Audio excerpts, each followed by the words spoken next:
Welcome back, Annie Mac Worksaholics. This is week 5 of the Take 10 Listing Guaranteed program.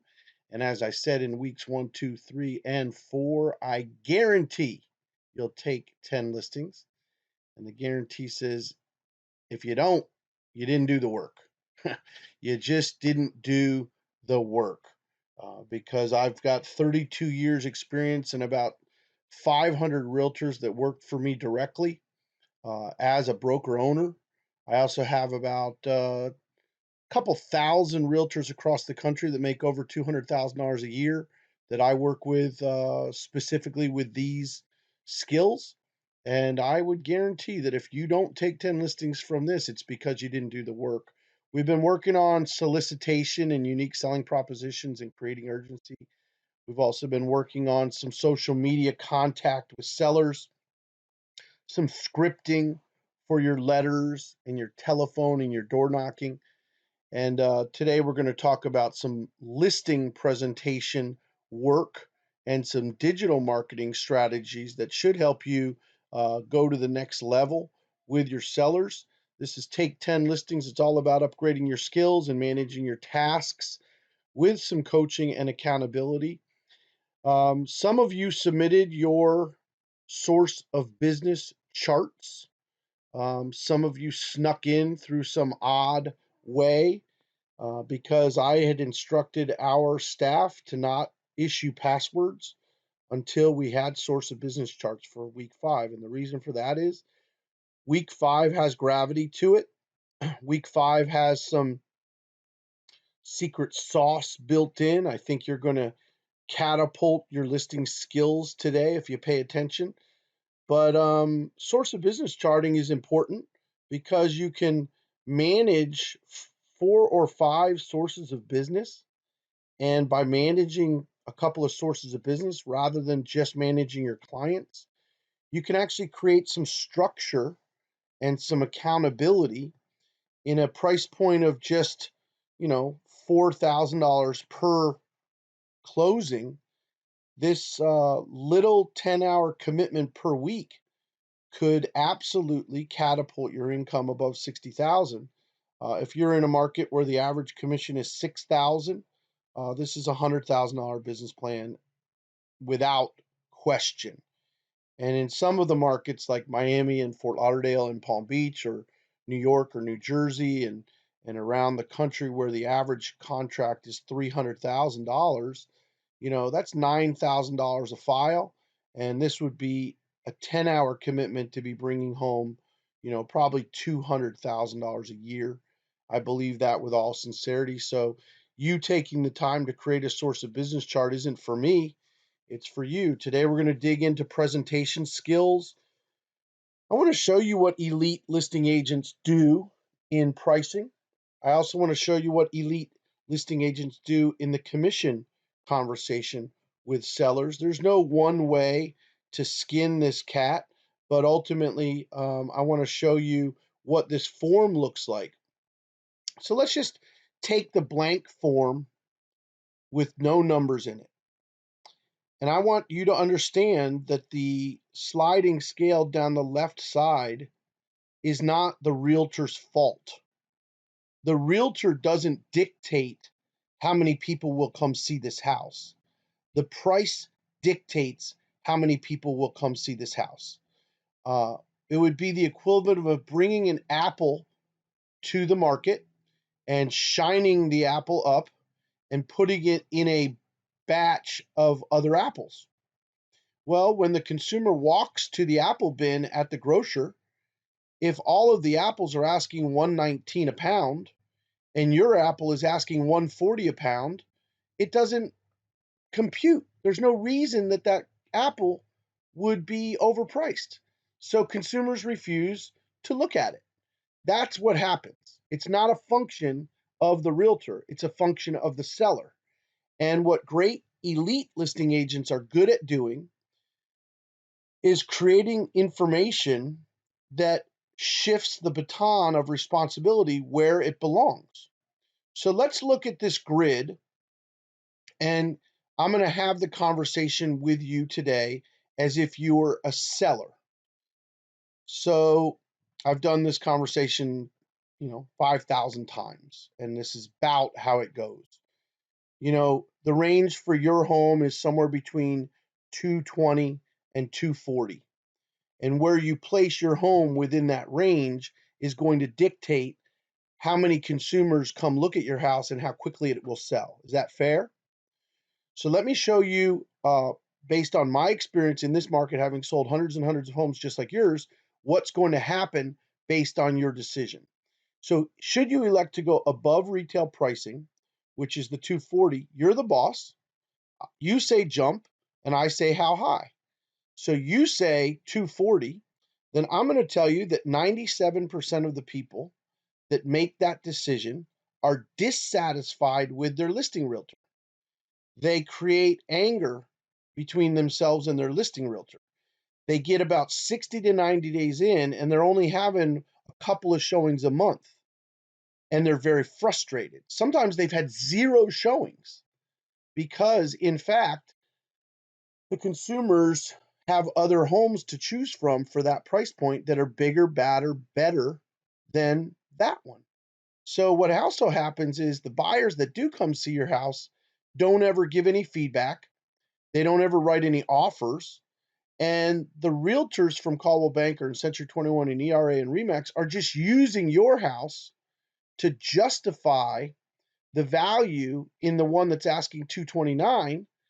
And they say to their buyer, look, this is a really good deal at 229. Look at that other house asking 240. You get a lot of online traffic through realtor.com. You get a lot of online traffic from Zillow, but no one's clicking through to come see your house. And I can evidence this happening by tracking the traffic of our online marketing brochures. And I can track 2,700 people looked at your house online, but none of them asked to see it. That's a function of the price that you chose.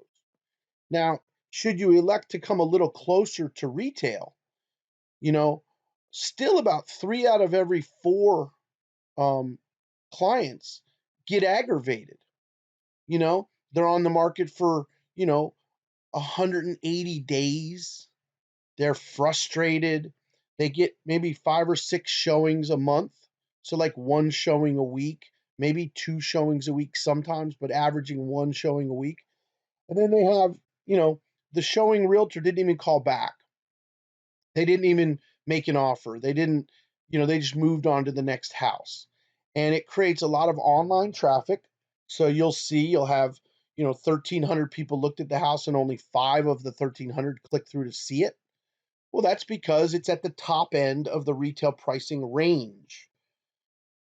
The next strategy, is a much more effective strategy. It's still your choice, but I'm explaining to you how this will play out. When you give your realtor your hard price, meaning let's not mess around, give me an offer for 229.9 and you can move in. That's called a hard asking price. What happens with hard asking prices is we typically achieve full price on the contract because you're not legally obligated to accept anything under 229.9. So when an offer comes in for 225, it's easier for me to reel that buyer up $5,000 than it is to get them to write the offer in the first place. So imagine the buyer writes 225 and I say, sorry, we really priced this price, hard pricing. It's 229. That's the number. And the $5,000 is going to cost you an extra, $19 a month if you want to own this home.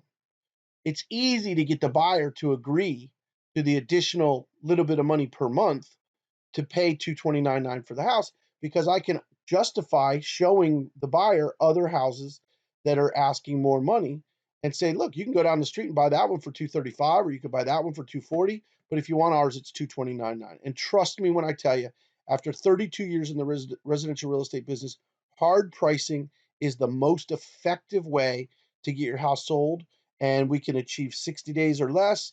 We get 8 to 12, 15 showings a month. Buyers are engaged, coming back for second showings, and there's a lot of online traffic, but that online traffic is clicking through to showing requests. And then last but not least, if you told me that you had to be out in 30 to 60 days, if you were behind on your mortgage, if you were being forced by a judge to sell your house because of a divorce, if you were in a position where you were in a probate situation, then I would recommend wholesale pricing, which would be about 219.9 on this house. Now, I'm committed to achieving the highest possible price, but to do that, we need to be on the same page together.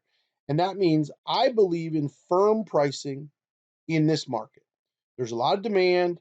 There's a lot of people that are looking to move in the next 30 to 60 days. And when an offer comes in, remember, it's a lot easier for me to get a buyer up from 225. And I'll be in your corner saying, don't take this offer for 225. But let me counter the offers firm rather than sitting here for 2 or 3 months. It's a waste of both of our time. We'll both be happier. And guess what? If we get to 40 days from now and you and I have turned down 3 offers, you and I are in a good place. It's a pretty nice position to be in to turn down offers, but it's not a good position to be in to be sitting here with no offers. 60 days from now, you're going to start to blame Russ. And believe me, I didn't forget how to sell houses. Okay. I know how to sell houses. The way to sell this house is to price it at 229.9 and then turn down any offers that come in below that number.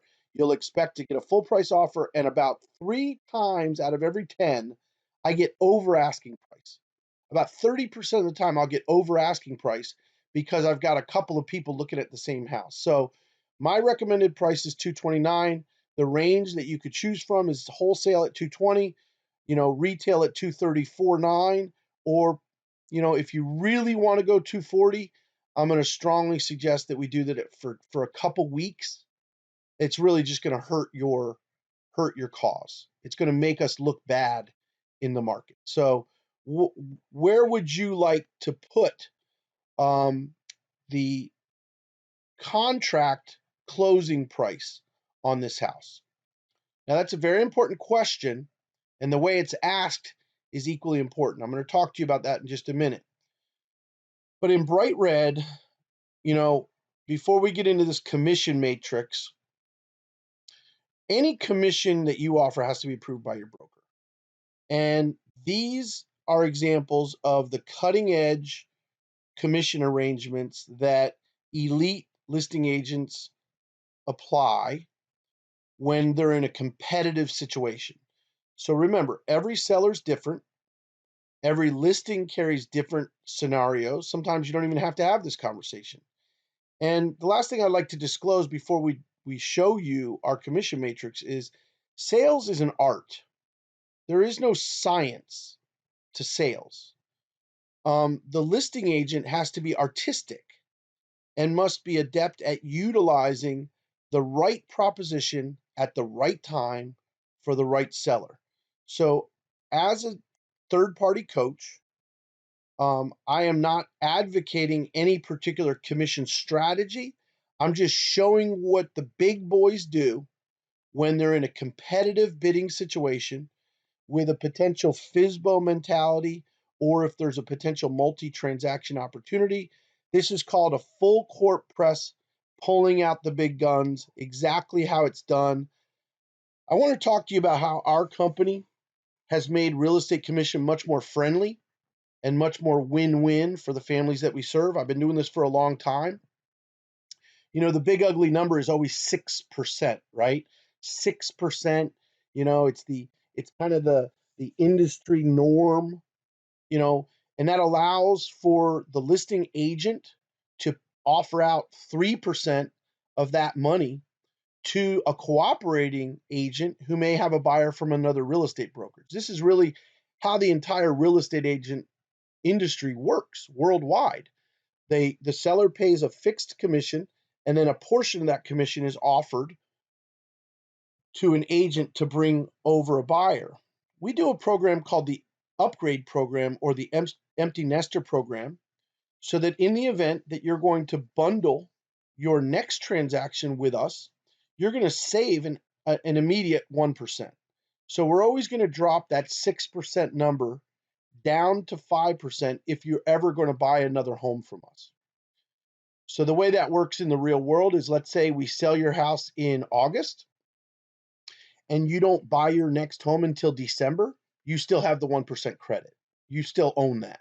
Okay, so the 1% credit is either paid to you at closing or it's applied to the next home whenever you end up buying it as a credit. So understand that we always reduce the big ugly 6% number down to 5% if there's a chance you're going to buy another home from us. The next area is if I don't have to pay that agent. You know that 3% we talked about above, if we don't have to pay that real estate agent 3% because we beat them to the punch, I will be racing every realtor in our community to sell this house myself. And I'll be racing all the traffic from the World Wide Web. And if I sell your home without a cooperating agent, then we apply a deep discount down to 4.75, which is a much more friendly figure. And we're able to compensate our company for having found the buyer rather than pay out the 3% to a cooperating brokerage. So we keep it in-house. Now, the last thing is probably a surprise to most people, but if I sell your home myself and you end up purchasing your next home from me in the upgrade program or the empty nester program, we always unilaterally across the board do 3.75% commission. This is why our company has become so popular and why we're so win-win with the families we serve. We think this is the best win-win equation for residential real estate. In a for sale by owner environment where the for sale by owner has already articulated some buyers that have already seen his house, we carve out what's called a 1% for sale by owner assistance package. If one of those buyers comes back and buys your house in the first 30 days that we're listed, we're going to honor that buyer and you don't have to pay us a commission. We're just going to take a 1% to act as a transaction coordinator. We'll negotiate the contract and write it as if it is ours. And your buyer will only, your transaction will only be subject to a 1% commission. Now that could say if at any time, or if it says if in the first 30 days, you can shorten it down to the first 2 weeks that the home is listed. One of your buyers comes back and buys it without a cooperating agent, we will honor that 1% for sale by owner assistance program. Is that fair? Yes, that's fair because Mr. Smith, your consumer already looked at your home if he comes back around and buys it. Now, the reason we started doing that is not that we love to discount our commission. The reason we started doing that is to overcome the objection that one of my buyers might still buy my house. And if I list with you, I'm stuck. So it wasn't because we were wanting to give away commission. It's because the the consumers that are expired and by owner consumers and some of the more savvy home sellers may have some marketing efforts of their own.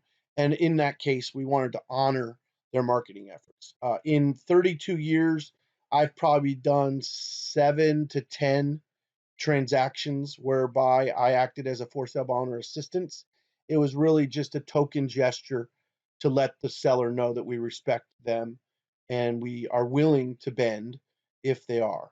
Now, this is a personal conversation.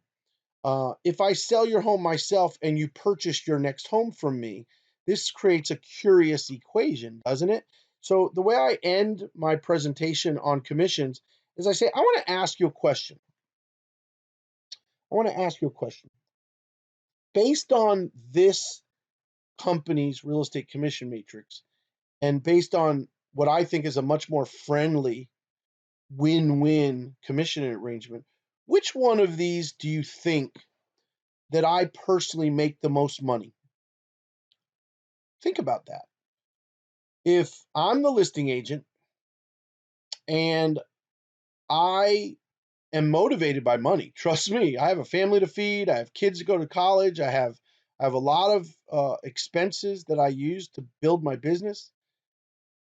I want to make the most money per transaction. Which one of these equations do you think makes me the most amount of money in total? Well, it's not the 6% because when I sell your home for 6% and I have to pay a cooperating agent 3%, the total amount of money I make is 3%.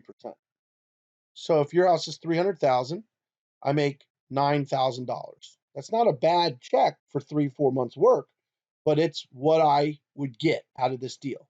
Now, what if I sell your house 6% and I sell you your next house? Well, I only make 2% on this house, but I get to sell you your next house where I make some money on the next house. So that's better. What about this one? 475. Doesn't that seem like I would make the most money because I don't have to pay a cooperating realtor and I make 4.75% commission on 300,000. That's not a bad deal. But wait a minute. In actuality, I would make the most money as your realtor if I sold your home myself and you purchased your next home from me. So now I'm motivated to do this deal in a way that keeps you and I in a great relationship, because if we're in a great relationship, you're probably going to buy your next home from me. And then I would make 3.75 on this house because I sold it myself, and I would make some additional revenue on the house that I'm selling for you. So we would actually be in the same side of the argument. We would both be equally motivated to have me sell your home myself and have you purchase your next home from me, because I would make the most amount of money and you would net the most amount of money. So this is why I consider this the ultimate win-win for the families we serve. And the reality is there's 31,000 realtors in Broward County. So I have to race them to a sale. And of course, we're not going to turn down their offer. If it's a good full price offer and they're offering us, a nice net consideration, then you can accept that offer. And I'll be racing those 31,000. About a third of the time, I win. About a third of the time, I sell the house myself. About 2/3 of the time, someone else sells it.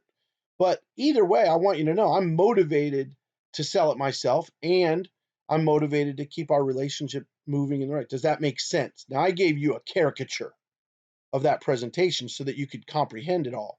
But that's as pretty close to accurate the presentation that I've made for the past 32 years. And some of my friends that make over $1 million a year selling real estate use a very, very similar commission matrix. So here's where the closing question comes up. And there's a little bit of leadership that's required here. So remember, we went back here and we had this commission matrix, and I said the words, so where do you expect to close? What do you think the closing check will be? And the seller says, well, I would accept 229.9, but I'm going to ask 234.9. That's what they always say. Or they say, well, we might take 230, but we're going to ask 240. Okay. So the customer's always edging up from whatever your recommendation is. That's a fact. So now we go down through the commission structure. We've set a tone of lesser commissions and friendly commissions and win-win commissions. Now we immediately make a connection with the seller on this 375 because that's what they wanted to hear. That works really well. And if by chance you sell it yourself and you sell them the next home, you should be happy to do the deal for that. If you're not, you're not very bright. I'm sorry. If that commission arrangement doesn't work for you, that you can sell their home and sell them their next home, uh, it's just business, man. It's just business. Take your ego out of it. Now, I'm not recommending that you do this commission matrix for everybody, because some of your sellers are going to just accept 6, and you just go with that. But if you're ever in a very competitive kind of like head to head with another real estate company, or you're facing head on that buy owner mentality, or you're facing head on the frustrations of an expired listing and you need to pull out the big guns, this is essentially, our advice is how to pull out the big guns. But more important than the commission structure is the way that this question is asked. I think it's fundamental to leadership. So my job is to lead this seller to an equation that is saleable. And I know from 30 years experience, if they price it at 240, we're going to have a headache. If they price it at 235, we're still going to have a headache. And if they price it at 229.9, we're not going to have a headache. So if that's my internal dialogue, it's my goal and my job to lead them to asking 229.9 if I think that's in their best interest. Now, should they elect to go 235 or 240, I'm still going to take the listing. I'm just going to put some language in the listing agreement that the recommended retail price was 229.9 and that the seller will consider a price reduction closer to retail uh, during the first 30 to 60 days of the listing agreement. Nothing that obligates them to, but just notates that this was the recommended price. So I say to you, what price do you want me to do the math on to calculate your closing net? I said that question for a reason. What number do you want me to use to calculate your closing figures on for your net? And they say 240. I say, no, not asking price. Whatever asking price you decide is the asking price you decide. But what do you want me to use to calculate if we were sitting at the closing table right now and you were getting a check? Not negotiating with the buyer, you're not haggling. This is just what figure we're at the closing table with. And they go, well, for that, 235. You wouldn't accept a dime under 235 for this house? No, I wouldn't. Wow. Okay. Well, I'd like to revisit the comps a little bit and show you that, literally 229.9 is the number. But if you want me to pad it by $5,000, we can do that. But the likelihood of you getting that is probably tough, honestly. Even if we got a buyer to pay it. If Helen Keller walked into your house tonight and offered 235, she's deaf, she's dumb, she's blind, she didn't see any comps, she didn't look at any other houses. She came through a tunnel and got to your house all by herself. Deaf, dumb, blind, through a tunnel. She couldn't buy your house for 235 if she needed a mortgage because the bank's appraiser would kick it back and say, I can't lend on it because it's too high. So then you'd have an appraisal nightmare and you'd be fighting with the bank's appraiser. And it's just probably not going to work that way. But if you want me to use 235, I'll use it. But I'm telling you as an advocate for you that in fact it probably should do your math at 229.9. Now he says, no, I want to do it at 235. Then you write down 235. But to whatever level, this 20-minute debate is where you make all your money. You can call me an asshole. You can call me a jerk. You can call me a manipulative person. You could say that I'm an awful realtor. But I'm going to tell you what. Every single listing agent in the world knows that this is where your money's made.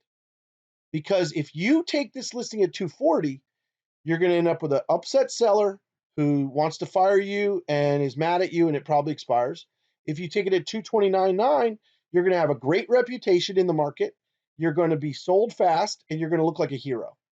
So if you don't understand the gravity of this pricing debate, then you haven't been in enough living rooms because you need to have a debate with your seller. This is where your professional consultative expertise is needed. Okay, so whatever pressure you can bestow upon this seller to make the pricing decision that you know in your heart is the right decision is going to come back to you tenfold in a better reputation, a better track record, and better relationships. So if I'm going off on this too long, it's because I've been in 3,500 living rooms in my life, and this is important. Okay, so enough said.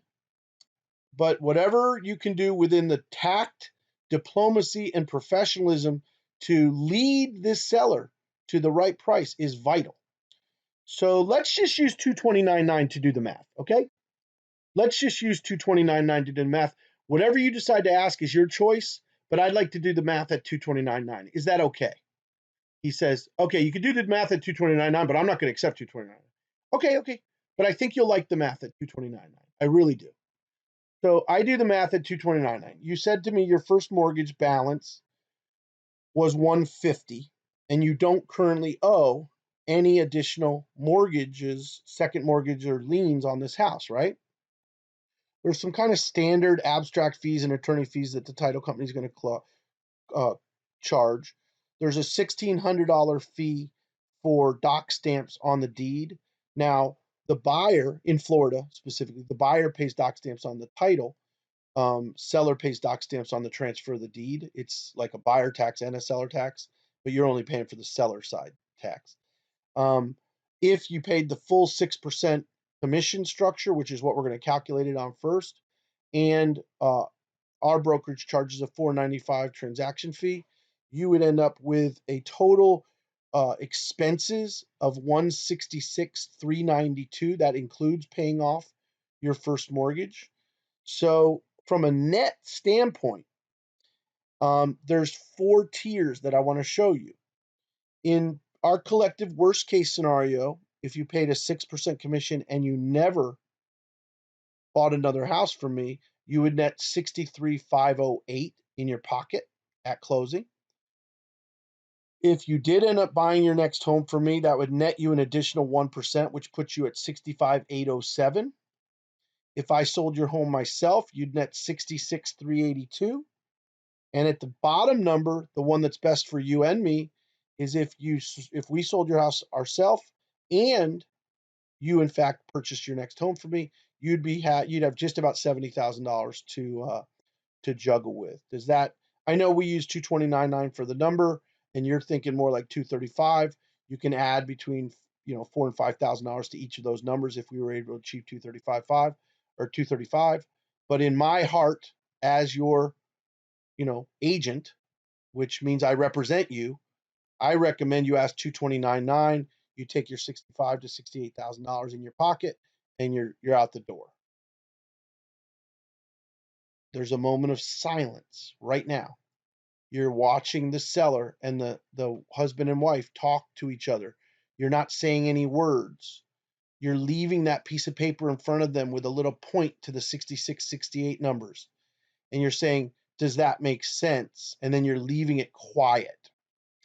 If they say no, that does not work for us, or if they hem and haw about pushing the price back up to 235 or 239.9, then there's a strategy that works very, very well at this critical moment in the decision making after the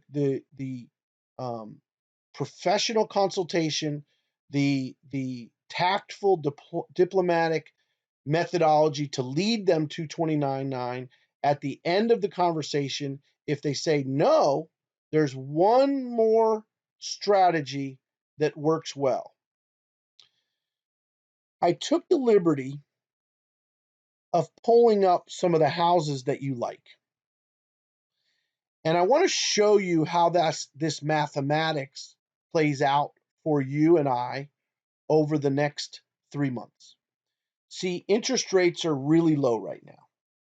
So there's an affordability index that's affecting the houses that you're thinking about buying. So I used the 329.9 house. That's that 4.3 that you liked. And then I also found the 349.9 house that's a 5-bedroom, 4-bath with a 3-car garage. And I think that these homes represent similar products to what you're going to end up buying. Is that look about right? Yeah. Okay. So going above the asking price on both of these examples, I went to $350,000 purchase price. If you had take out an FHA loan at today's interest rates, I went to our mortgage partner and I got some figures from them. What it says is you would have about $12,250 in down payment, $10,500 in closing costs. Your FHA loan would cost you $836 a month. Your monthly taxes would be $258 a month, and your monthly insurance estimate is about $250 a month. So you're looking at $1344 a month to be in that 5.4 on the corner there on the bottom right. And that would leave you about $43,000 in cash to either buy down the mortgage, or you could in fact keep that money and invest it. You could put it in the stock market. You could put it in a CD. You could hold it as cash reserves. You could spend it on some furniture or some upgrades on the house. But you'd have a $1,344 a month payment to be in the 5-bedroom, 4-bath house. Now, leaving the presentation and talking to you as a realtor, can you see how influential that mathematics is? You're going to quibble with me over $4,000 when you could be in this 5-bedroom, 4-bath house for $1,344 a month? Are you crazy? Now, I'm not a mortgage guy.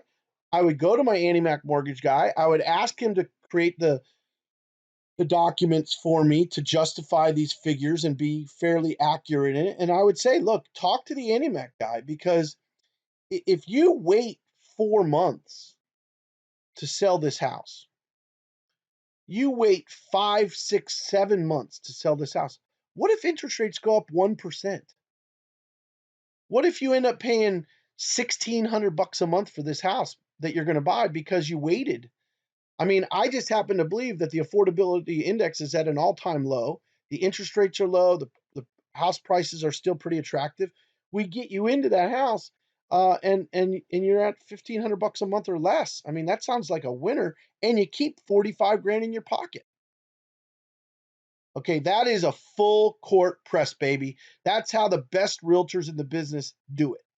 Okay, and I can attest to the fact that I'm friends with hundreds and hundreds of realtors that make 5 and 10 times more money than most realtors. And when you're making 600 grand a year, 800 grand a year, $1 million a year selling real estate, there are strategies for everything. So in order for you to be the best you can be, I'm going to recommend that you role play with people. Role play with your spouse. Role play with your oldest son. Role play with your uncle, your grandmother, your mother. You want to role play pricing commission presentations so that you personally can find your own voice here, right?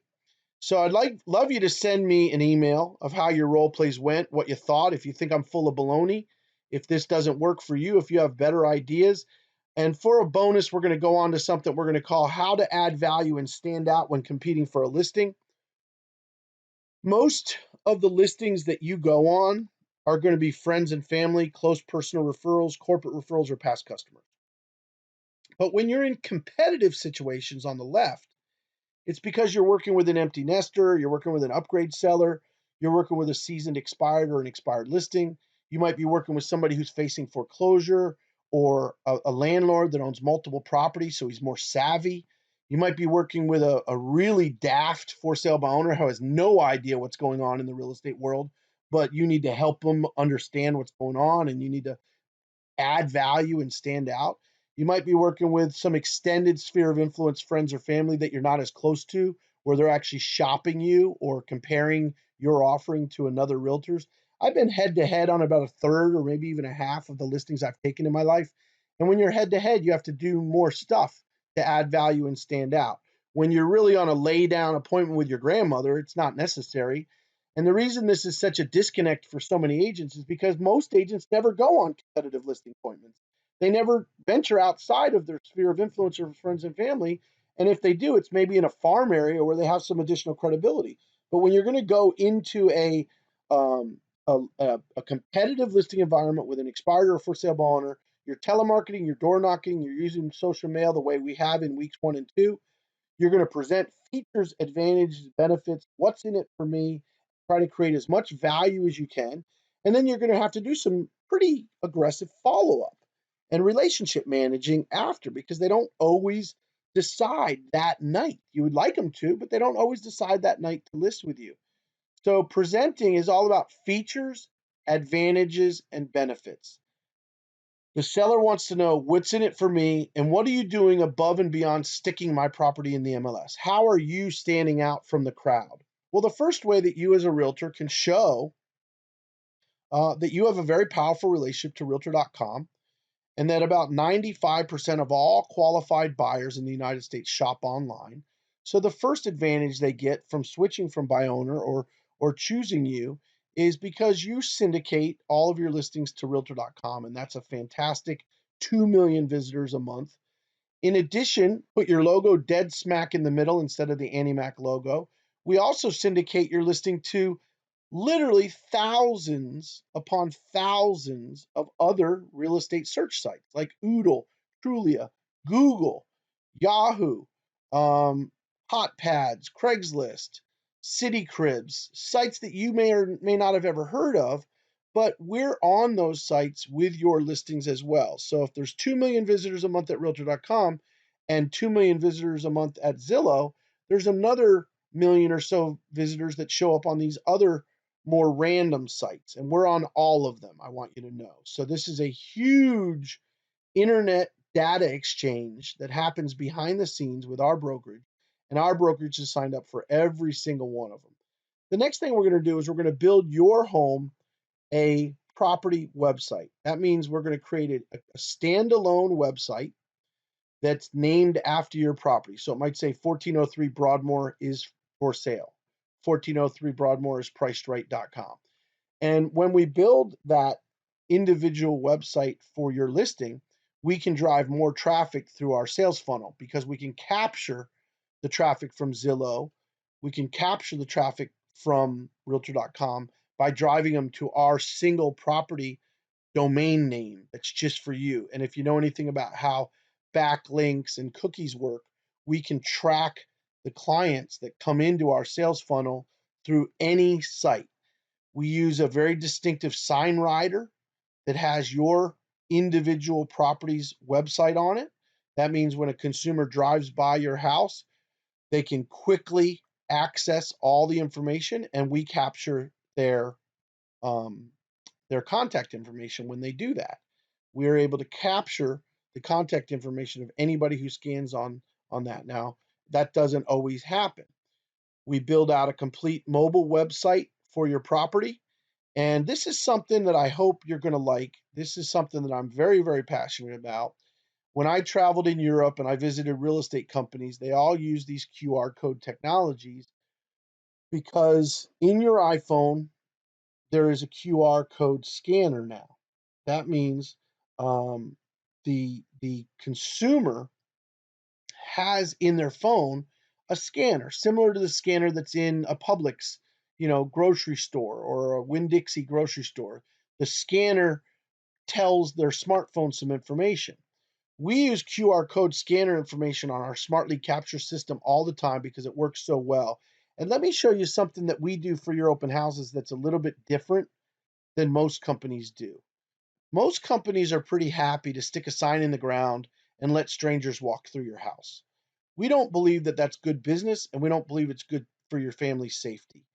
We want to have the consumer scan this QR code before they ever walk into your house.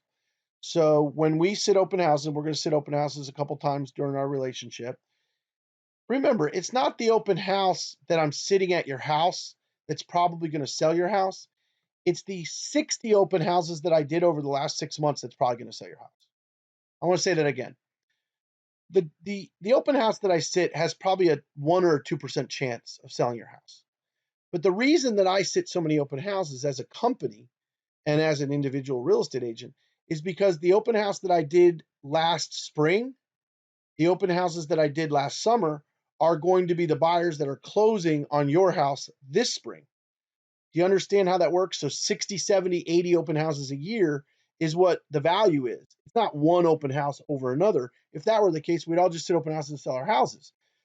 But because we need to capture the data from the from the borrower, we need to capture the data from the person who comes to the open house so we can follow up with them. They might not be ready to buy a house for 3 to 6 months.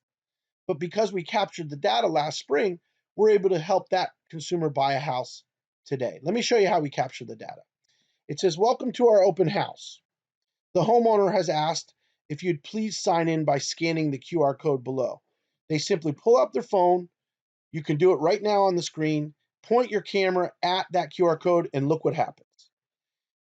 The borrower gets a beautiful brochure on your home, and we get their contact information. You follow me? So our company, as the real estate agency, gets their contact information real time before they walk into your home. That way, if Jack the Ripper or Charles Manson is stalking houses and he comes through our house, my realtor's safe. My mortgage banker shares the information, and my realtor has the information. And you, my seller, gets a list of all the buyers that walked into their house. So we know exactly their cell phone number, their email address, their IP address. We know how to reach them. We know how to identify them. We have accurate identification before they walk into your open house. We think that it's very immature. We think that it's very 1980s to allow a consumer to walk in your house without ID. We're never going to do that under my watch. We want the seller and the seller's family and personal property safe. So we use a very aggressive open house security system, and it simply requires the consumer to scan in the QR code before they walk in. The other thing that we're going to do is we're going to post your house all over Facebook and YouTube. Facebook is a very, very busy place. We're going to automatically publish your listing to the timeline of many realtors. We're going to create a video for your house. I'll have that video to you within about 24 hours after you hire me. Video builder technology is very important. And let me tell you why. Google bought YouTube. So since Google is the #1 search engine in the world, and since they own YouTube, as soon as I take your property and put it onto YouTube with they call them meta tags, it meta tags your video to Google. Once that happens, anybody who searches for real estate for sale through Google is going to get your video when they search this community. That's a great thing to have happen. The other thing that we can do because of have you ever heard of targeting, or have you ever heard of retargeting?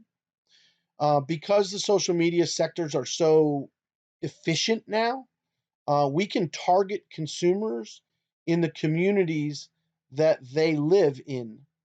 Now, your properties right here in Broward County, if you could see on the map, I'm highlighting Broward County, and all the red ink is people that are moving out of Broward County and where they move to, and all the blue ink is all the people that are moving to Broward County and where they're moving to.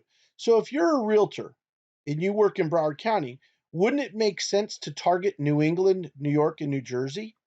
Would it in fact make sense to target that San Diego, Orange County area over there in California?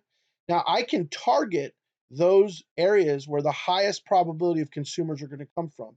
And I have a distinct advantage because I work for a great real estate company. I have access to all the listings in New York. I have all the listings in New Jersey. I have access to all the listings in New England. That means I can target the people that already have their home for sale in New England. So somebody has their home for sale for $500,000 in New England. I can target them with your listing. This is new stuff. Most realtors don't do this. Most realtors don't even know where to find the targeting map for each county. Do you know that I have this map for Keokuk, Iowa? I have this map for Atlanta, Georgia. I have this map for Toms River, New Jersey. This map exists for every community that you serve. And you can show the seller where people from your county are moving to, and you can show them where people are moving from. And when you see that dark blue on the far top right, it's obvious to the homeowner that people move to Florida from New York, New Jersey, and New England.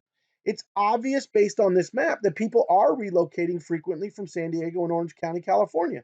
So if you can produce evidence that is true and factual, wouldn't you use that as a value add proposition in your listing agreement? Certainly in your listing presentation. Real estate staging expert. We sell houses faster and for money. Talk to the seller about your staging expertise. Talk to them about the fact that you've attended the Annie Mac Home Mortgage Real Estate Staging Expert designation and that you can help them make decisions about improving the equity position on their house and selling their house faster and for more money. Did you know that houses that are staged properly sell 40% faster than homes that are not staged? And did you also know that homes that are staged properly sell for 6 to 13% higher offers when the offers come in? Now, I've gotten listings just by offering a staging consultation. So, in closing, this has been a long conversation because we had to do commissions, we had to do pricing, And we also had to do value add, feature advantage benefit work. So it was a little bit longer than a normal. But do you want to know why you lose a listing to a more experienced and more productive agent?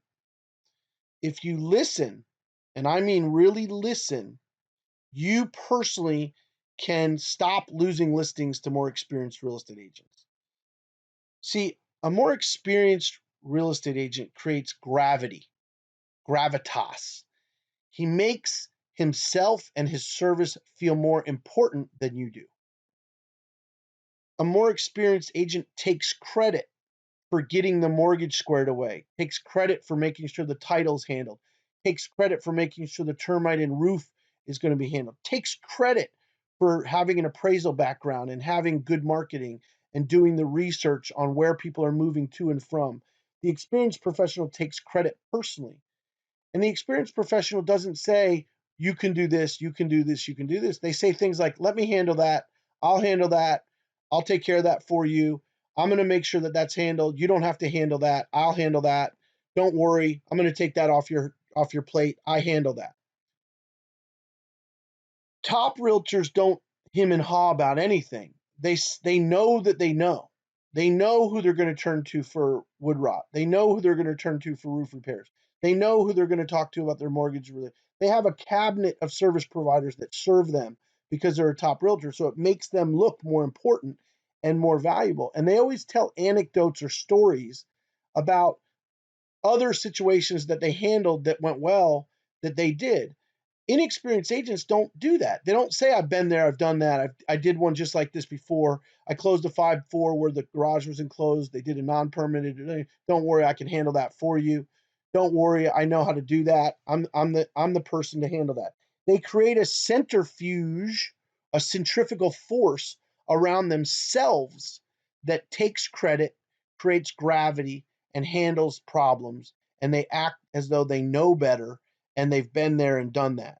So, in closing, inexperienced agents may talk about mulch and landscape and pool service, but top agents say things like, let's get this landscaped, let's get your pool serviced properly, let's go ahead and get a house cleaning done on this thing, let's start focusing on your destination property. I'll handle the accurate projections on the mortgage. Let me get you with Chuck, my buddy over at AnnieMac. Let me solve that problem with the non-permitted addition for you. Let's get working on that. Try to make everything really convenient.